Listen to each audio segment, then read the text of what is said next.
Everyone, my name is Kajal. I welcome you on my YouTube channel. In the previous lecture, we discussed about VBT.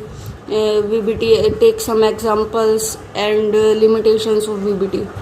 Today, I also want to revise the limitations of VBT. So let's get started without wasting time. The limitations of VBT. Limitations of VBT में first limitation क्या थी हमारी? It could not explain the formation of inner and outer orbital complexes. जो inner और outer orbital complex बनते थे, आपको पता है कि इनर ऑर्बिटल और आउटर ऑर्बिटल कॉम्प्लेक्स कब बनते थे? या तो जब स्ट्रॉन्ग लिगेंड हो, तो स्ट्रॉन्ग लिगेंड क्या होता है, वो पेयरिंग करवा देता है, इसलिए इनर ऑर्बिटल कॉम्प्लेक्स बना देता है। जो आउटर ऑर्बिटल कॉम्प्लेक्स थे वो कब बनते थे? जब भी हमारे वीक लिगेंड्स थे वो पेयरिंग नहीं करवा सकते थे, तो उसमें आउटर ऑर्बिटल कॉम्प्लेक्स बनते थे। मतलब आउटर डी के ऑर्बिटल्स यूज़ होते थे, ठीक है, इनर डी के नहीं यूज़ होते थे, ठीक है। तो ये हमने पढ़ा था, तो ये उसको एक्सप्लेन नहीं कर पाया था अच्छे से कि कौन सा इनर ऑर्बिटल बनाएगा कॉम्प्लेक्स और कौन सा आउटर ऑर्बिटल कॉम्प्लेक्स बनाएगा।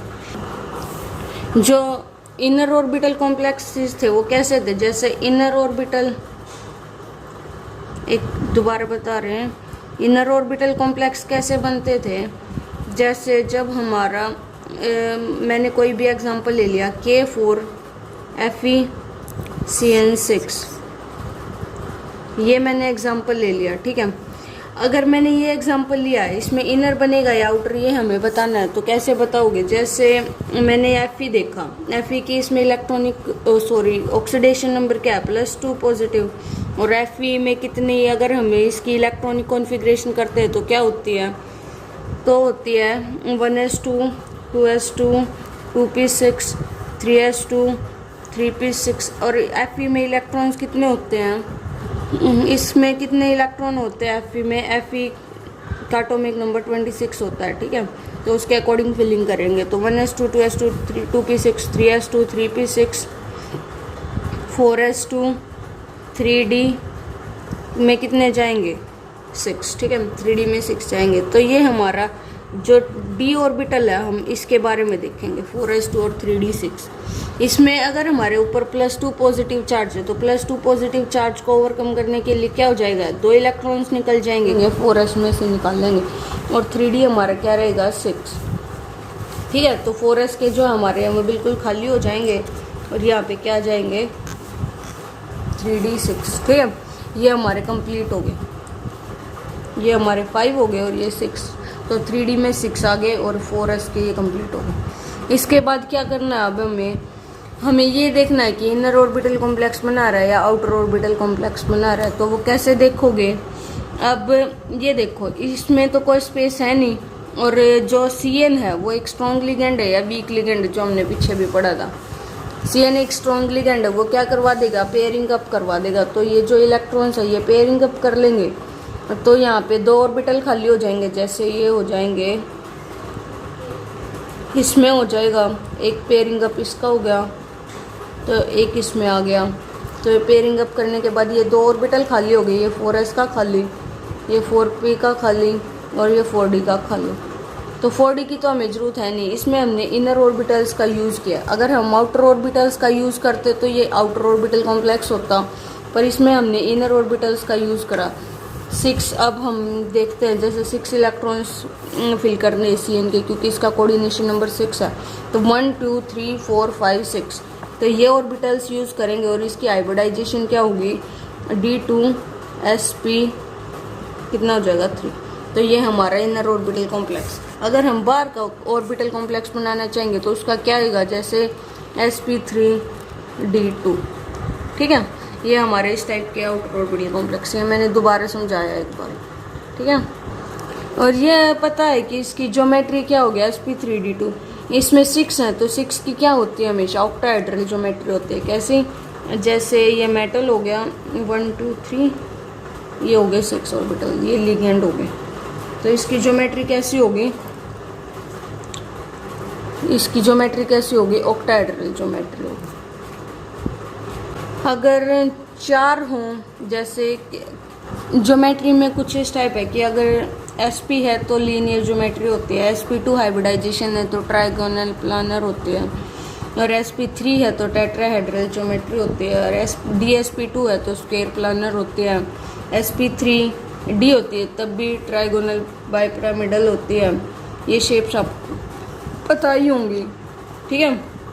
अगर dsp3 है तो भी क्या होगी, स्क्वायर पिरामिडल होगी, और ये d2sp3 है तो ऑक्टाहेड्रल होगी, और sp3d2 है तो भी ऑक्टाहेड्रल शेप होगी इनकी, ठीक है। ये उनकी कुछ शेप्स के बारे में पता। अब जो हमारी वीबीटी की जो सेकंड लिमिटेशंस थी वो स्ट्रेंथ ऑफ लिगेंड्स के बारे में नहीं बता पाई थी, अच्छी तरह से एक्सप्लेन नहीं कर पाई थी कि कौन सा स्ट्रॉन्ग लिगेंड है कौन सा वीक लिगेंड है।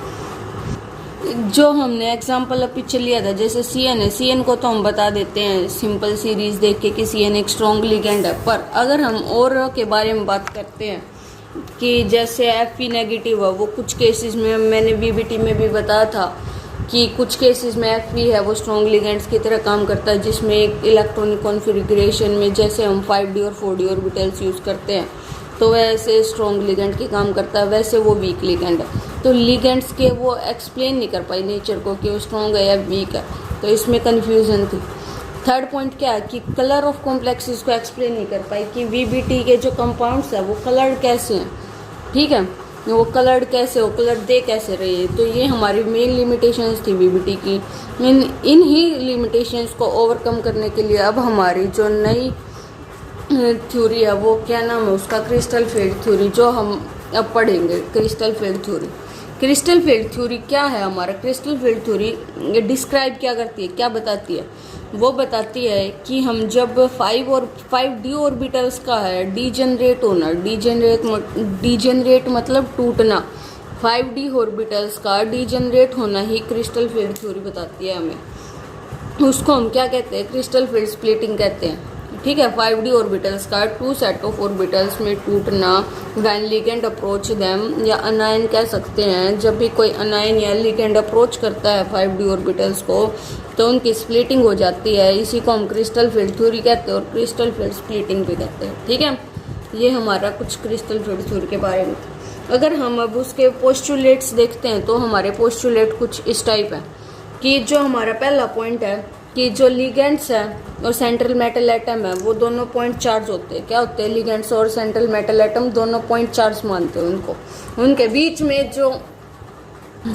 जो हमारा फर्स्ट पॉइंट है क्रिस्टल फील्ड थ्योरी का, हमारा फर्स्ट पॉइंट क्या है कि जो थ्योरी हमें क्या बताती है कि जो लिगेंड्स हैं और सेंट्रल मेटल एटम है वो क्या है, पॉइंट चार्जेस हैं। क्या है वो पॉइंट चार्जेस, इस पॉइंट को हम फर्स्ट मानते हैं कि जो लिगेंड्स और सेंट्रल मेटल एटम है वो दोनों पॉइंट चार्जेस हैं और उनके बीच में कौन सी फोर्स ऑफ अट्रैक्शन है, इलेक्ट्रोस्टैटिक फोर्स ऑफ अट्रैक्शन है। और ये दोनों के बीच में अगर पॉइंट चार्जेस हैं तो कौन सा बॉन्ड होगा इनके बीच में, आयनिक बॉन्ड होगा, आयनिक बॉन्ड का नेचर होगा इनके बीच में, ठीक है।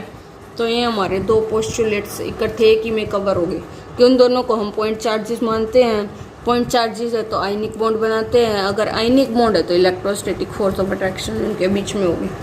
सेकंड क्या है, इसमें न्यूट्रल लिगेंड्स को भी हम यूज़ कर सकते हैं जैसे OH, और इनके अगर अट्रैक्टिव फोर्स हैं तो एनर्जी ऑफ सिस्टम डिक्रीज हो जाती है, और जब भी रिपल्सिव फोर्सेस होती हैं तो क्या होती है, एनर्जी ऑफ सिस्टम इंक्रीज हो जाती है। और to form a complex negative charge ligand approach the central metal atom, और जब भी हम कॉम्प्लेक्स बनाते हैं तो उसमें जो लिगेंड है वो अप्रोच करता है, लिगेंड पे नेगेटिव चार्ज होता है, वो अनायन होता है। तो जब भी हम कॉम्प्लेक्स बनाते हैं तो नेगेटिव चार्ज आयन है, लिगेंड है, वो अप्रोच करता है सेंट्रल मेटल के पास ताकि कॉम्प्लेक्स बना सके। अब देखते हैं कि क्रिस्टल फील्ड स्प्लिटिंग क्या होती है। क्रिस्टल फील्ड स्प्लिटिंग क्या होती है, 5d ऑर्बिटल्स का 2 सेट ऑफ ऑर्बिटल्स में टूटना in the presence of ligand, या when ligand approach the central metal atom, उसी को हम क्रिस्टल फील्ड स्प्लिटिंग कहते हैं। और उसके दौरान जो एनर्जी रिलीज होती है तो उसको हम क्या कहते हैं, क्रिस्टल फील्ड स्प्लिटिंग एनर्जी, ठीक है। अब हम एक बार ऑर्बिटल्स के बारे में देखते हैं कि जो हमारे 5 ऑर्बिटल होते हैं, कि जैसे D के 5 ऑर्बिटल होते हैं, first, second, third, fourth, fifth, ये हमारे 5 ऑर्बिटल्स होते हैं।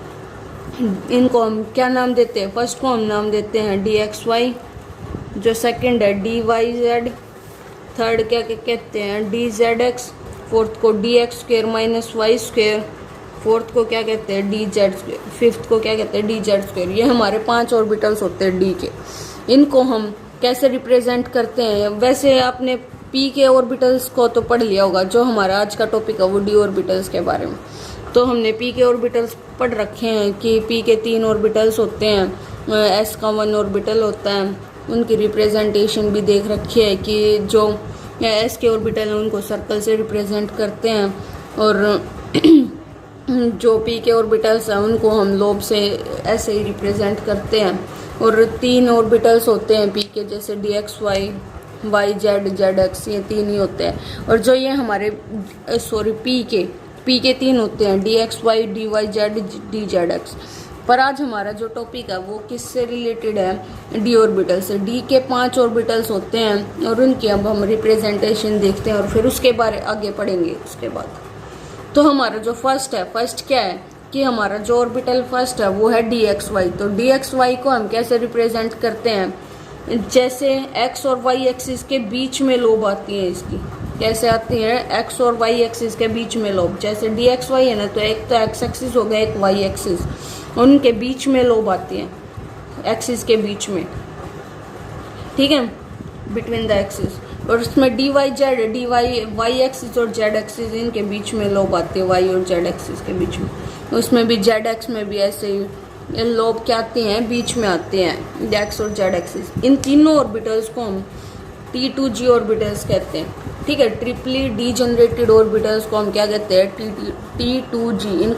इनको कंबाइनिंगली हम T2G ऑर्बिटल्स कहते हैं, डीजनरेट ऑर्बिटल्स को।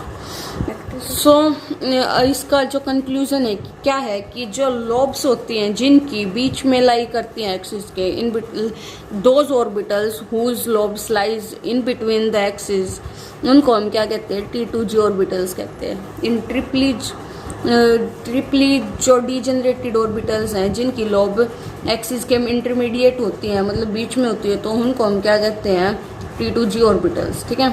और आगे क्या है, ये जो दूसरे ऑर्बिटल्स बच गए, 2 डीजनरेट ऑर्बिटल्स और बच गए, क्योंकि 3 तो हमने पढ़ लिए। फोर्थ क्या है, d x square minus y square. इसको हम कैसे रिप्रेजेंट करते हैं, एक्स एक्सिस में, वाई एक्सिस के अलोंग होते हैं, अलोंग द एक्सिस होते हैं। इनकी लोब कैसी होती है, अलोंग द एक्सिस शो करते हैं, ठीक है। और जो डी जेड स्क्वायर है उसमें भी जो एक्सिस के अलोंग ही होती है, एक्स एक्सिस और वाई एक्सिस बीच में, और ये जेड एक्सिस। तो जेड एक्सिस के अलोंग इसकी लोब आती है, और ये बीच में, ये कुछ नेचर नहीं है, एस की तरह शो करता है कि एस ऑर्बिटल्स की तरह, इसलिए इसकी एक सर्कुलर लोब भी बीच में आती है।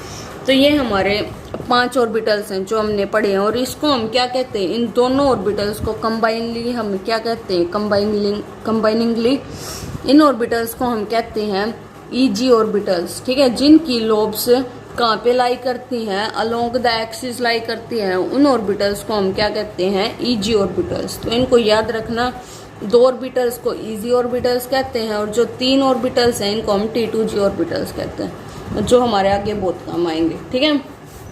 जो हमारा नेक्स्ट टॉपिक है वो क्या है कि क्रिस्टल फेड स्प्लिटिंग कैसे होती है। क्रिस्टल फेड स्प्लिटिंग कैसे होती है कि जब हमारे पास मेटल आयन होता है, मतलब जब हमारे डी ऑर्बिटल्स नॉर्मल स्टेट में होते हैं, डीजनरेट मतलब टूटे नहीं होते, तब तक वो सेम एनर्जी के रहते हैं, ठीक है। पर जब लिगेंड अप्रोच करता है तो लिगेंड के लोन पे जो वो डोनेट करने वाला है और सेंट्रल मेटल एटम के जो इलेक्ट्रॉन्स हैं उनके बीच रिपल्शन हो जाता है, और रिपल्शन होने की वजह से क्या हो जाते हैं, वो 5D ऑर्बिटल्स डीजनरेट हो जाते, मतलब टूट जाते हैं। 5D ऑर्बिटल्स वो 2 सेट ऑफ ऑर्बिटल्स में टूट जाते हैं। जो ये हमारे 2 सेट ऑफ ऑर्बिटल्स हैं, ये कैसे टूटते हैं कि जब लिगेंड्स हैं and the central metal atom due to which 5D orbitals get splitted, जब लिगेंड्स अप्रोच करते हैं सेंट्रल मेटल एटम को, तो जो ये ऑर्बिटल्स हैं एस और डी ऑर्बिटल्स 5D ऑर्बिटल्स ये डीजनरेट हो जाते हैं, स्प्लिट हो जाते हैं 2 टाइप्स में, एक तो T2G में और एक EG में। एनी ऑफ मोर एनर्जी और लेस एनर्जी, 2 टाइप के, मतलब एक तो किसी की लेस एनर्जी हो या किसी की ग्रेटर एनर्जी हो, तो इस टाइप में टूट जाते हैं। तो पहला केस क्या हो सकता है कि जो 5 ऑर्बिटल हैं वो इस टाइप में टूट जाएं कि जो 2 हैं वो लोअर एनर्जी के हो जाए, और जो ये ऊपर वाले हैं 3 ये ग्रेटर एनर्जी के हो जाए। और दूसरा केस क्या हो सकता है कि जो 5 ऑर्बिटल्स हैं वो ऐसे टूट जाएं कि जो 3 ऑर्बिटल हैं वो तो लेस एनर्जी के हो जाएं और जो 2 ऑर्बिटल हैं वो हाई एनर्जी के हो जाएं। तो ये 2 केसेस में टूट सकते हैं, ठीक है। और जो हमने पीछे ही पढ़ा था कि जो 3 ऑर्बिटल्स होते हैं उनके सेट को हम क्या कहते हैं, नाम पता है उनको, T2G, और जो 2 सेट ऑफ ऑर्बिटल्स हैं उनको हम क्या कहते हैं, EG। और हम जो स्प्लिटिंग ऑफ 5D ऑर्बिटल्स है, मैंने पहले बताया था कि जो स्प्लिटिंग ऑफ 5 ऑर्बिटल्स है into 2 different sets, presence of repulsive field या प्रेजेंस ऑफ लिगेंड्स, उसको हम क्या कहते हैं, क्रिस्टल फील्ड स्प्लिटिंग। और जो एनर्जी रिलीज होती है उसको हम क्या कहते हैं, क्रिस्टल फील्ड स्प्लिटिंग एनर्जी। उसके बाद अगर मैं कुछ बात बताऊं तो जो हमारी ऑर्बिटल की एनर्जी है वो किस पे डिपेंड करती है कि कौन सा लो एनर्जी का होगा, कौन सा हाई एनर्जी का होगा। जो हमारी एनर्जी होती है ऑर्बिटल्स की वो किस पे डिपेंड करती है, उनके शेप पे और उनके साइज पे, और जो spend more of its time further from the nucleus, और कितना टाइम उन्होंने दूर रहने में, मतलब कितने टाइम तक वो दूर रहे न्यूक्लियस से, nucleus of the atom and orbital become larger और the shape become more complex. जितने टाइम वो दूर रहेंगे तो साइज लार्जर हो जाएगा और शेप क्या हो जाएगी, मोर कॉम्प्लेक्स हो जाएगा, ठीक है। तो ये हमारी टिप है कि एनर्जी ऑफ ऑर्बिटल किस पे डिपेंड करती है कि वो कितने न्यूक्लियस के क्लोज हैं या दूर हैं, तो वो लार्ज साइज के हो जाएंगे, मोर कॉम्प्लेक्स हो जाएंगे, और क्या हो जाएगा, उनके साइज और शेप पे डिपेंड करते हैं। अब हम पहले ऑक्टाहेड्रल स्प्लिटिंग में देखते हैं कि ऑक्टाहेड्रल सिमेट्री के लिए हम जो 5D ऑर्बिटल्स हैं उनको कैसे स्प्लिट करते हैं। ऑक्टाहेड्रल सिमेट्री में क्या होता है कि जो 5D ऑर्बिटल हैं वो इस टाइप से स्प्लिट होते हैं कि जैसे DXYZ, DXY, DYZ, DZX orbital हैं वो तो लोअर एनर्जी के हो जाते हैं, और जो बाकी बच गए DZ के, DX स्क्वायर, वो हाइयर एनर्जी के कॉम्प्लेक्सेस, हाइयर ऑर्बिटल्स में टूट जाते हैं, ठीक है। ये जो क्रिस्टल फील्ड स्प्लिटिंग है उसमें हम ऑक्टाहेड्रल कॉम्प्लेक्सेस कैसे बनाएंगे कि जैसे हमने ये देखा इसका शेप, ये हमारा एक्स एक्सिस मान लिया, एक वाई एक्सिस मान लिया और एक जेड एक्सिस मान लिया। ये पता है ना कि ऑक्टाहेड्रल की शेप कैसे होती है, जैसे मेटल हो गया 1 2 3 4 5 6, ऐसे इसकी लिगेंड्स अप्रोच करते हैं, इसकी शेप ऑक्टाहेड्रल होती है। तो ऐसे लाई करते हैं, तो इसको हम एक्सिस ही मानेंगे, इसको एक्स एक्सिस मान लिया, इसको वाई एक्सिस, इसको जेड एक्सिस। अगर हमने इनको एक्सिस मान लिया, अब देखो अगर हम अब लोब्स बनाना चाहेंगे, जैसे हमने लिगेंड्स की लोब बनाई, ऐसे बनाएंगे, ठीक है, या फिर ऐसे बनाएंगे, तो ऐसे लोब बन गई।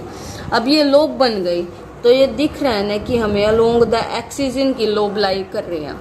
तो जब भी ऑक्टाहेड्रल फील्ड या कॉम्प्लेक्स बनेंगे तो उनमें जो लोब्स हैं वो कहाँ पे लाइन करेंगी, मतलब जो लिगेंड है वो किस टाइप से अप्रोच करेंगे, सेंट्रल मेटल एटम को एक्सिस के अलोंग अप्रोच करेंगे, ठीक है। किस टाइप से अप्रोच करेंगे, अलोंग द एक्सिस अप्रोच करेंगे, क्योंकि जो लिगेंड है वो अलोंग द एक्सिस भी प्रेजेंट हो सकते हैं इसमें, ठीक है।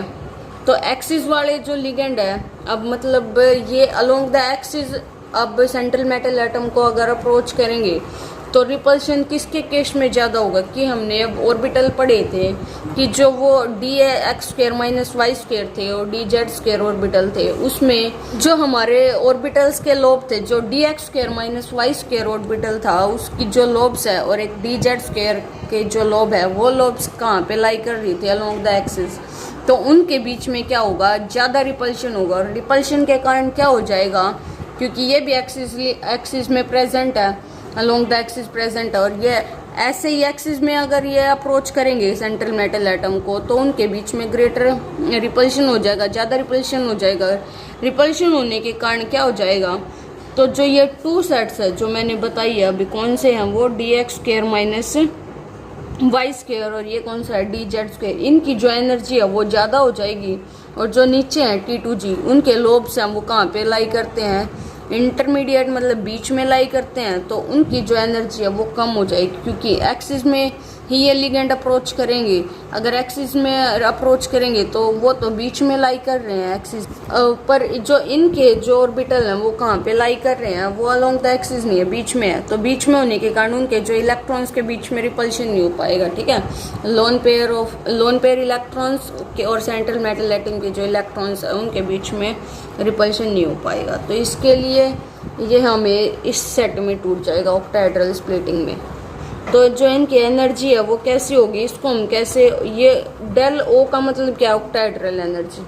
इसमें जो अपर है टोटल एनर्जी तो हमारी 10 DQ के डी, जो हमारी टोटल एनर्जी है वो 10 DQ के इक्वल होती है। और जो हमारा अपर ऑर्बिटल्स हैं वो अपोजिट शो करते हैं। जैसे इसमें 3 लोब हैं तो इनकी एनर्जी 3/5 होगी। इसमें 2 हैं, जैसे 2 हैं तो इनकी एनर्जी कितनी होगी, 2/5। तो ये हमारा क्रिस्टल फील्ड स्प्लिटिंग का जो था ये हमने पढ़ा अभी। उसके बाद जो दूसरी स्प्लिटिंग है वो हम कौन सी लेते हैं, क्रिस्टल फील्ड स्प्लिटिंग और इन टेट्राहेड्रल फील्ड, टेट्राहेड्रल कॉम्प्लेक्सेस में कैसे होते हैं। तो इन टेट्राहेड्रल कॉम्प्लेक्स लिगेंड वो अप्रोच कैसे करते हैं। देखो अब हमारे पास जैसे सेंट्रल मेटल एटम है, इसकी शेप कुछ टेट्राहेड्रल के ऐसे होते हैं।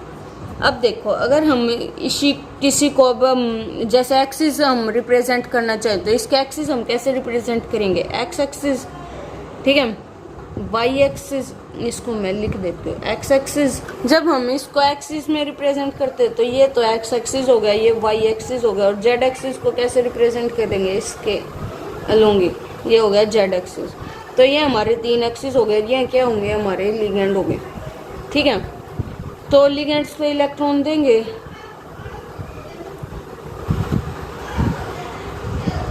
ये हमारे 3 लिगेंड्स हैं, ये हमने ऐसे दिखा दिए। तो अब इन 4 लिगेंड्स हैं, सॉरी, तो हमने ऐसे दिखा दिए। और जो हमारे एक्सिस हैं ये कुछ इस तरह से। इस केस में जो भी क्रिस्टल फील्ड स्प्लिटिंग होगी टेट्राहेड्रल केस में, वो कैसे अप्रोच करेंगे, along the between the axis, क्योंकि जो एक्सिस के बीच में लाई कर रहे हैं, 2 एक्सिस के बीच में लिगेंड लाई कर रहा है। तो ये कैसे अब कैसे अप्रोच करेंगे सेंट्रल मेटल एटम को, along the between the axis, मतलब एक्सिस के बीच में अप्रोच करेंगे, ठीक है। अगर ये अब 5 ऑर्बिटल्स हैं उसमें वो अगर बिटवीन द एक्सिस अप्रोच करेंगे तो हमें पता है बिटवीन द एक्सिस लोब्स किसके प्रेजेंट होते हैं, हमारे पहले 3 ऑर्बिटल्स के DXY, DYZ, DZX, उनके जो लोब्स हैं वो हमारे कहाँ पे प्रेजेंट होते हैं, बिटवीन द एक्सिस। अगर वो बिटवीन द एक्सिस हैं तो उनके इलेक्ट्रॉन्स के बीच ज़्यादा रिपल्शन होगा, और रिपल्शन होने के कारण ये 2 सेट ऑफ ऑर्बिटल्स में टूट जाएंगे। जो 3 का सेट है वो हायर एनर्जी का हो जाएगा ग्रेटर रिपल्शन के कारण, और जो नीचे वाले हैं ये हमारे लोअर एनर्जी के हो जाएंगे, क्योंकि ये अलोंग द एक्सिस प्रेजेंट होते हैं और उनके बीच में इलेक्ट्रॉन्स के बीच में सेंट्रल मेटल एटम के और लिगेंड के कोई रिपल्शन नहीं होगा, ठीक है। तो इनकी लो एनर्जी और इनकी हाई एनर्जी, तो इनको हम क्या कहते हैं, EG ऑर्बिटल, ये हमने पढ़ लिया था। और इनको हम क्या कहते हैं, T2G ऑर्बिटल्स। और मैंने ये भी बताया था कि जो इनकी एनर्जी है वो अपोजिट दिखाते हैं। जैसे इसमें 2 लोब्स हैं तो इसकी 3/5, इसकी 2/5। और जो टोटल एनर्जी क्या होती है, DQ 10। फैक्टर अफेक्टिंग और देख क्रिस्टल फील्ड स्प्लिटिंग एनर्जी को कौन से फैक्टर्स हैं अफेक्ट करते हैं। जो हमारा फर्स्ट फैक्टर क्या है, वो है कि जो कौन सी सीरीज से लिए गए हैं सेंट्रल मेटल एटम, ठीक है, 3rd, 4th, 5th सीरीज में से कौन सी सीरीज से लिए गए हैं। जैसे ये हमारी सीरीज फील्ड स्प्लिटिंग एनर्जी है, वो जो भी हम डाउन द सीरीज मूव करते हैं तो उतनी ज़्यादा एनर्जी बढ़ती जाती है, ठीक है। Second, oxidation state of central metal atom, जितनी ज़्यादा ऑक्सीडेशन स्टेट होगी उतनी ज़्यादा क्रिस्टल फील्ड स्प्लिटिंग एनर्जी होगी, ठीक है।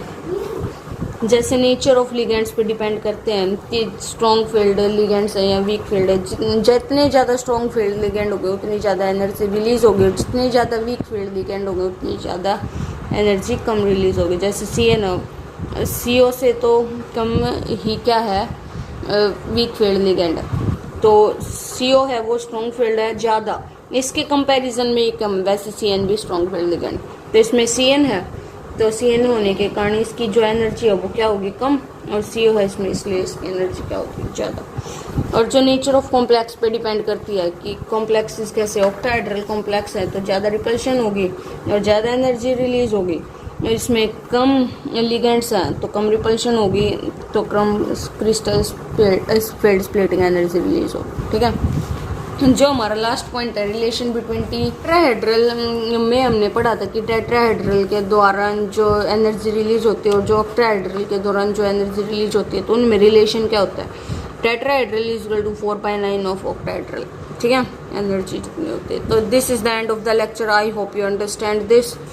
If you watch more videos of mine, so please like, share and subscribe my video.